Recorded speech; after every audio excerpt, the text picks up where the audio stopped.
Hello and welcome back to Sjcartier Ltd Convos.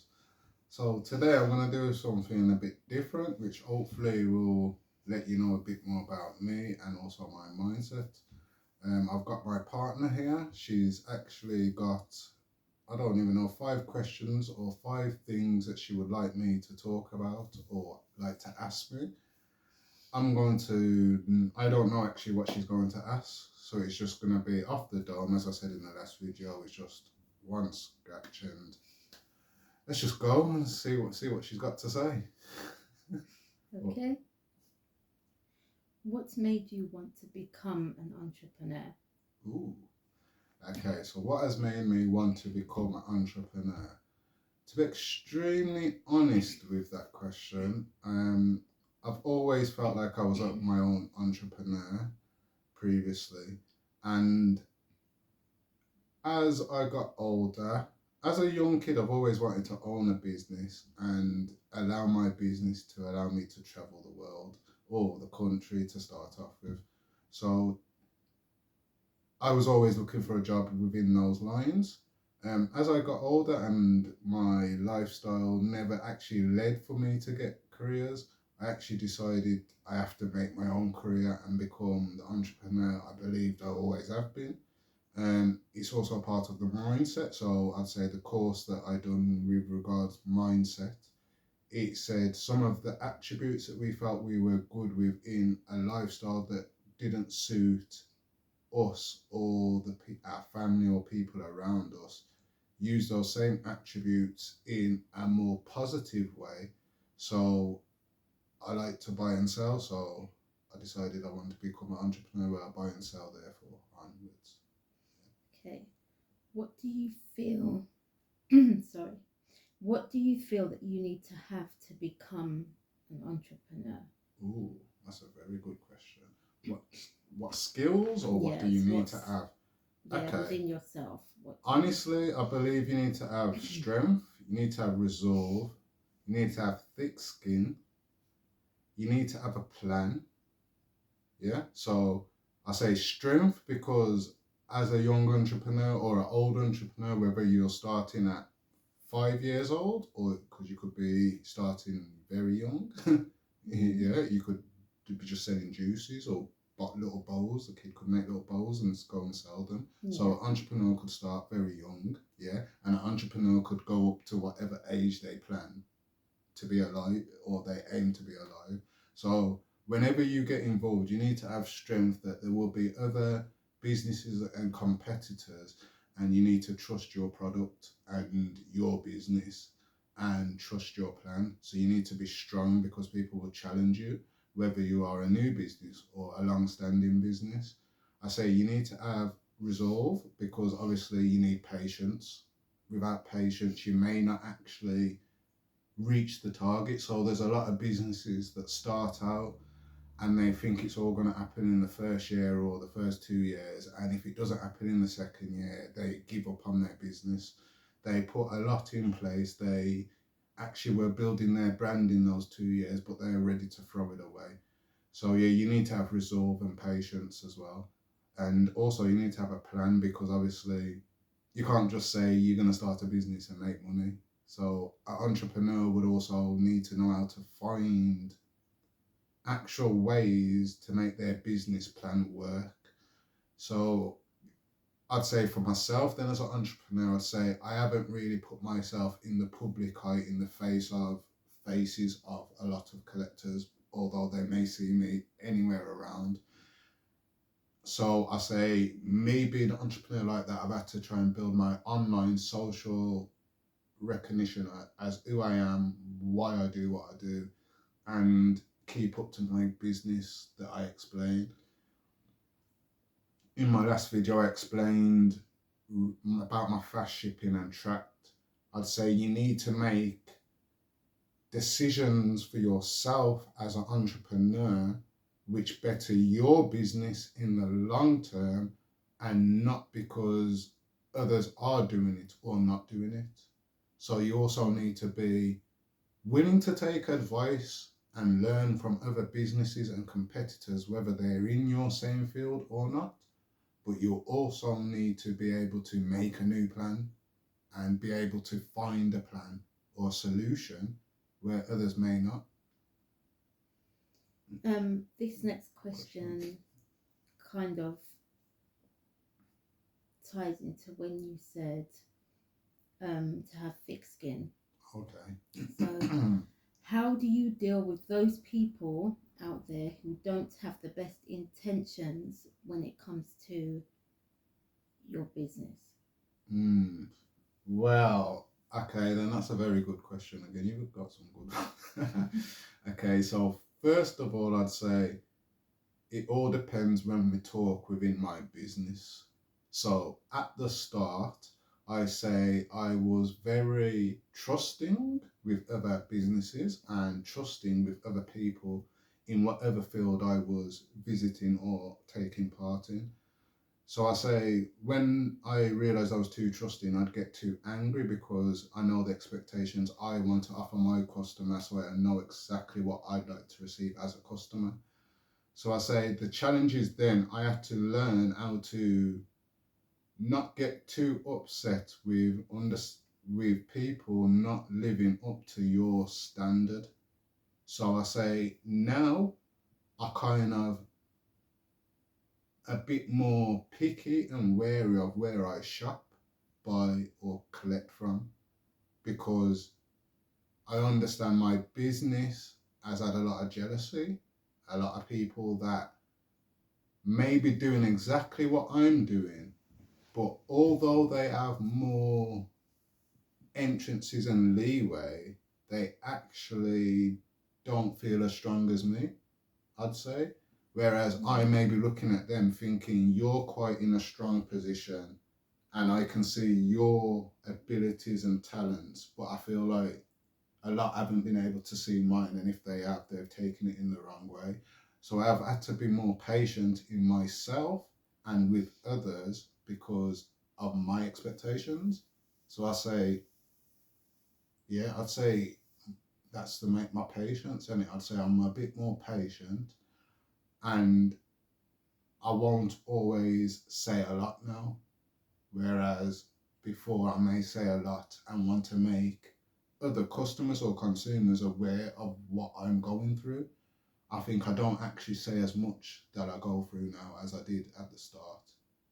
I think I was a bit more in what I thought sometimes talking in a negative point of view, although I understood it as a positive point of view. I think now I don't talk about it in such a negative point of view. I completely see it as a positive point of view now. So I understand my challenges are all blessings. Yeah. Okay. What do you want your business to be in the next 5 years? What do you want it to look like? Okay. Okay then, so we're coming up to 5 years now. And in 5 years, okay then, I'm an online business. In 5 years, honestly, I'd like to feel the categories I have available on my website have all got their regular resources of products and regular customers of products.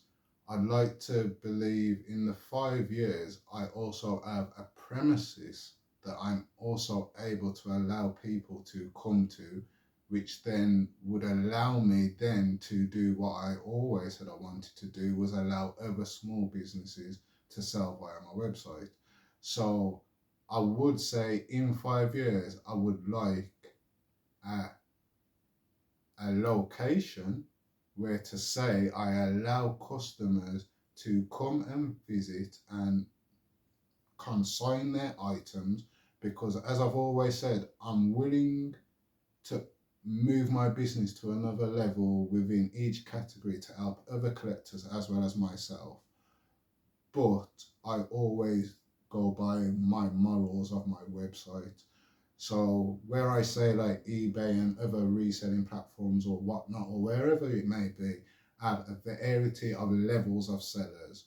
I don't want my levels of sellers to be a different level. whether they are big or small, they all need to carry out the same standards that I go by. So fast shipping, tracked, well packaged, items exactly as they are.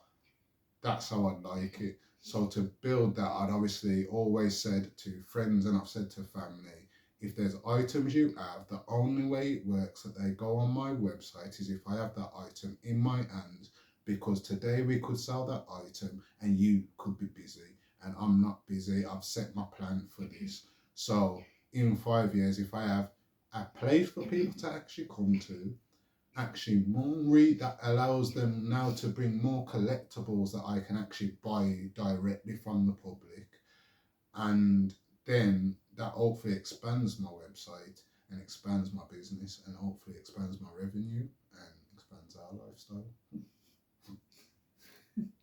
Okay. Last question. What is the one piece of advice that you would give someone right now who is thinking about starting their business?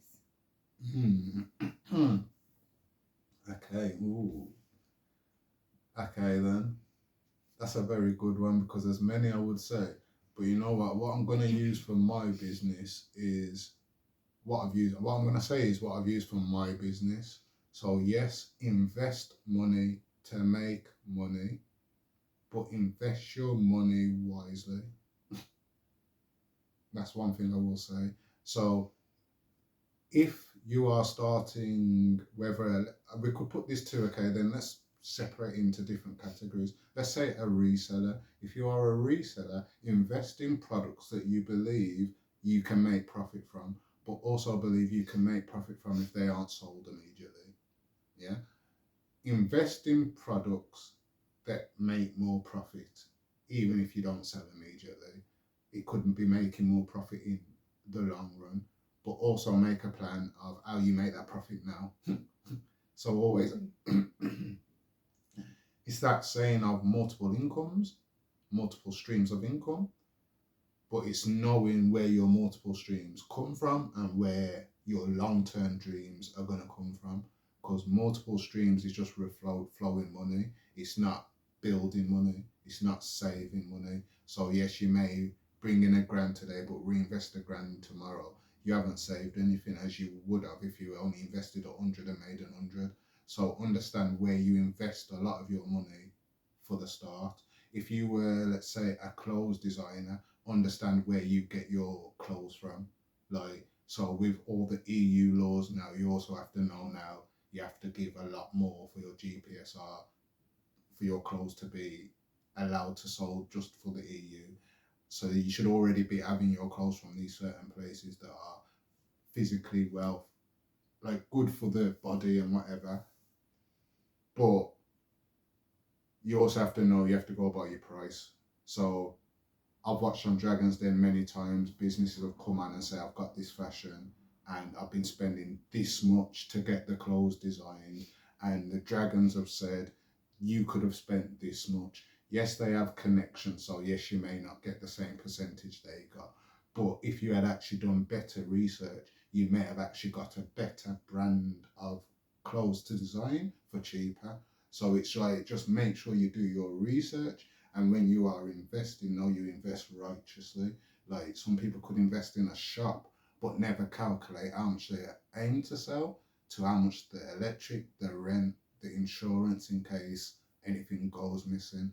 There's a lot of things to overstand. So don't just think that you can just start a business and make money straight away, because the more money you make, the more things you have to actually be aware of and pay for. So it's kind of make your plan and try to do it from the minimal to start off with for less risk, and then learn your field and then go and invest the money you need to invest, because you know your field now.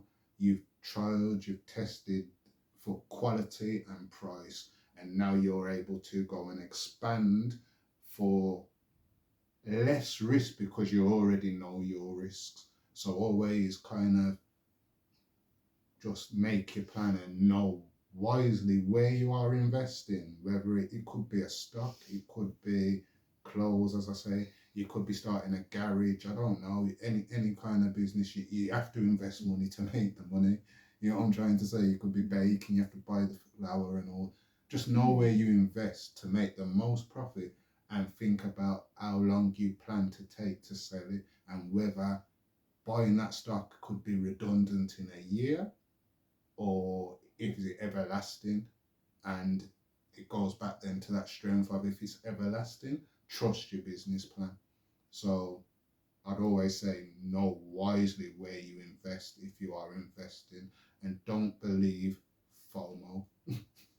Yeah, that's another thing. Believe in yourself and what you believe in. Follow the market, but also understand the market sometimes builds up FOMO. There's markets that stay high all the time. There's markets that go high and then drop really low. There's markets that stay low. There's markets that stay high. Know what market you're buying into or investing into in your business, and you will know the flow of where you need to invest. Okay. Yeah. Thank you for answering my questions. Thank you for your questions. So that is my partner. I always said to her, when I'm doing these videos, as she's in the background, for her to just jump in sometimes, because I know I can waffle and carry on sometimes and probably repeat the same point more than once. So sometimes she's here to actually help me on those points, and also jump in with some key things that I know maybe I may not say to you, because I've got my mindset. There's you as the viewer and the listener. As I say, always comment any questions. My social networks are on my YouTube channel. You can find the links there. Follow me, message me, any questions, any topics, and you may actually, as you see, get an understanding of me and learn something, hopefully. And also, I can teach myself, because I've started my channel because I realise we talk a lot in the house. I talk a lot to people, but some of these mindsets aren't just for the small group that I may be talking in. It may be for all of us. So yeah, it's an opportunity for us to share our understandings, and where we may have failed, where we may have learned, and yeah, just have a convo. So thank you again for joining Sjcartier Ltd Convos, and I hope you enjoyed this new little sketch part. Thank you.